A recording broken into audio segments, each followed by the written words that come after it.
Pourquoi aucun Congolais ordinaire n'a pu devenir riche dans les mines, les routes et les télécoms?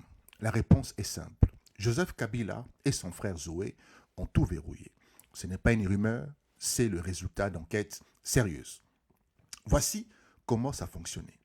Kabila et son frère créent des entreprises écrans, des sociétés qui n'existent que sur le papier, avec des prête-noms. Ensuite, ils s'associent avec des vraies entreprises étrangères, entreprises chinoises, européennes, celles qui avaient des machines et des travailleurs. Les étrangers faisaient le travail et l'entreprise écran de Kabila touchait 25% du montant de chaque contrat sans rien faire. Ces 25% partaient directement dans les paradis fiscaux, à Dubaï, aux îles Vierges, au Panama, etc.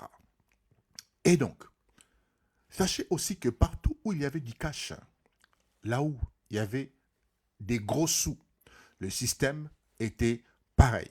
Dans les mines, les bâtiments, les routes, télécoms, pétrole, etc.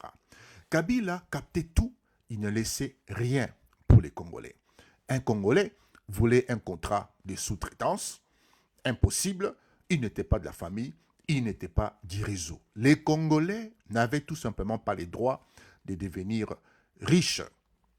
Je ne veux pas m'arrêter sur Sicomine, même s'il faudra en parler un jour, cette grande mine chinoise.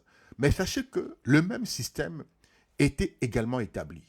L'autorité de régulation de la sous-traitance a annulé 3 contrats d'1 milliard de dollars que Sicomine s'est payé à elle-même via ses propres entreprises écrans. Et l'argent partait à l'étranger, sans impôts, sans taxes.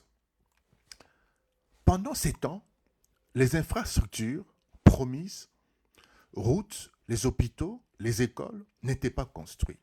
Sur les 3 milliards 500 millions de dollars promis par Sicomine, seulement 800 millions ont été réellement investis. Les 2 milliards 700 millions restants dans les poches des actionnaires et des entreprises écrans. Ces systèmes étaient connus de toutes les autorités, les ministres, les inspecteurs, les impôts, mais ils étaient corrompus. Tant que l'argent coulait pour eux, ils fermaient les yeux.